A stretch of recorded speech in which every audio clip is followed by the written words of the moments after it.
नमस्कार दोस्तों, स्वागत है आपको हमारे चैनल एल के मोटिवेशनल पर।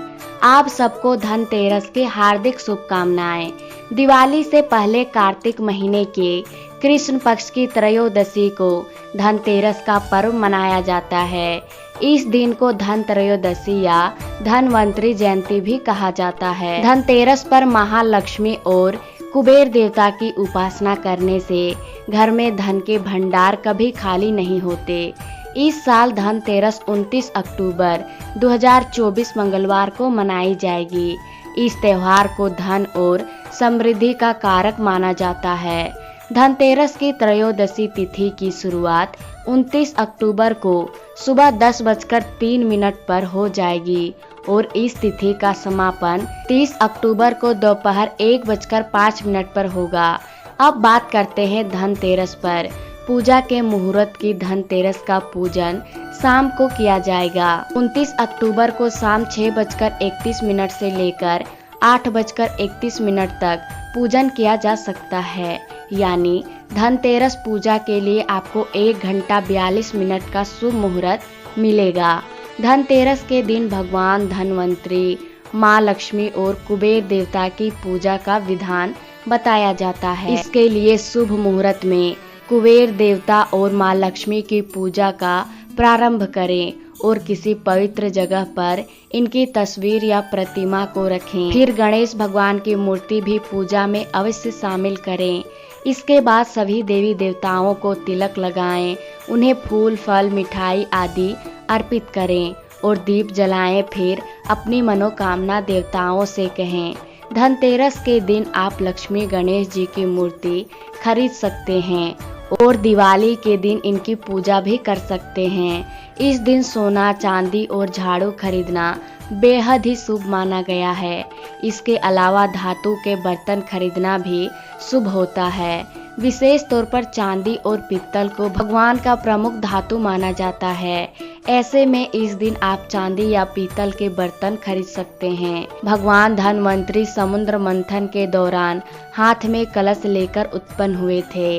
इसीलिए आप धनतेरस के दिन पानी भरने वाला बर्तन भी खरीद सकते हैं। धनतेरस की शाम के वक्त परिवार की मंगल कामना के लिए यम नाम का दीपक भी जलाया जाता है।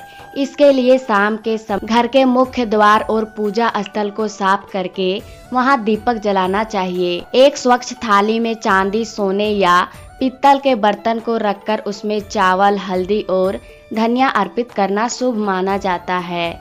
इसके अलावा धनतेरस की रात को माँ लक्ष्मी की विशेष पूजा आरती की जाती है और दीपदान भी किया जाता है। धनतेरस के दिन कुछ कार्यों से बचने की सलाह दी जाती है। इस दिन घर में टूट फूट से संबंधित कोई काम नहीं करना चाहिए, जैसे नल, दरवाजे या अन्य चीजें की मरम्मत नहीं करवानी चाहिए। इसके अलावा इस दिन उधार देने या उधार लेने से भी बचना चाहिए, क्योंकि इससे नकारात्मक ऊर्जा का प्रभाव बढ़ सकता है। आइए सुनते हैं धनतेरस की पौराणिक कथा। देवता यमराज ने एक बार यमदूतों से प्रश्न किया कि क्या मनुष्य के प्राण लेने में उन्हें कभी किसी पर दया नहीं आती। इस पर यमदूतों ने जवाब दिया कि नहीं आती है। उन्होंने कहा कि हम सिर्फ आपके निर्देशों का पालन करते हैं। जिस पर यमराज ने कहा कि निसंकोच होकर बताओ, क्या कभी किसी मनुष्य के प्राण लेने में आपको दया नहीं आई। तब एक यमदूत ने कहा, एक बार ऐसा कुछ घटित हुआ था जिसे देखकर हमारा हृदय पसीज गया था। यमदूतों ने बताया कि हंस नाम का एक राजा शिकार के लिए जंगल गया था, जहां पर वह रास्ता भटक गया और दूसरे राज्य की सीमा पर चला गया। दूसरे राज्य का शासक हेमा था। हेमा ने राजा हंस का आदर सत्कार किया। वही उसी दिन राजा हेमा की पत्नी ने एक पुत्र को जन्म दिया। ज्योतिष के अनुसार उसके बच्चे के ग्रह नक्षत्र की गणना की गई तो पता चला कि उसके विवाह के 4 दिन बाद ही उसकी मृत्यु होनी है। तब राजा हेमा ने आदेश देते हुए कहा कि इस बालक को यमुना नदी के पास ब्रह्मचारी के रूप में एक गुफा में रख दिया जाए और जहाँ पर इस बालक की नज़र कभी किसी स्त्री पर ना पड़े, ना जिससे यह कभी विवाह ही ना करे। लेकिन विधि का विधान तो कुछ और ही था। लेकिन एक दिन संयोगवश राजहंस की पुत्री उसी यमुना के तट पर चली गई जहाँ राजा हेमा के पुत्र को रखा गया था। उन दोनों ने एक दूसरे को देखा और गंधर्व विवाह कर लिया। विवाह के 4 दिन बाद राजा के पुत्र की मृत्यु हो गई। यमदूतों ने कहा कि उस नवविवाहित का विलाप सुनकर हमारा हृदय पसीज गया था। यह हमारी बातें सुनकर यमराज ने कहा कि विधि के विधान को तो टाला नहीं जा सकता, इसीलिए मर्यादा में रहते हुए उन्हें ये काम करना ही पड़ेगा। तब यमदूतों ने यमराज से पूछा कि कोई ऐसा उपाय बताइए जिससे मनुष्य अकाल मृत्यु से बच सके।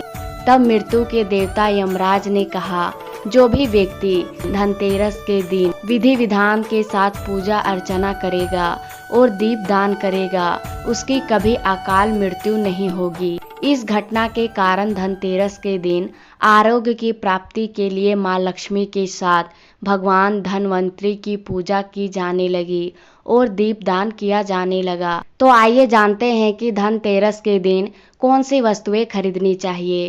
पहला, धातु के बर्तन, विशेषकर सोना, चांदी या पीतल के बर्तन खरीदना शुभ माना जाता है। इससे घर में सुख समृद्धि आती है और माँ लक्ष्मी का वास होता है। दूसरा, सोना या चांदी, धनतेरस के दिन सोना या चांदी के आभूषण खरीदने से धन में वृद्धि होती है। इसे लक्ष्मी जी की कृपा का प्रतीक माना जाता है।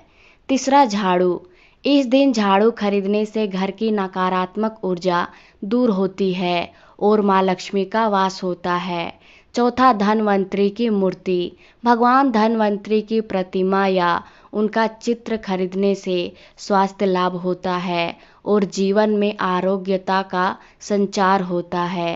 पांचवा, धनिया के बीज, पूजा के समय धनिया के बीज को माँ लक्ष्मी को अर्पित करके बाद में अपने खेत या गमले में बोने से धन में वृद्धि होती है। तो यह थी आज की जानकारी और कथा। आपको यह कथा कैसी लगी कमेंट में ज़रूर बताना। मिलते हैं अगली वीडियो में, तब तक के लिए राधे राधे।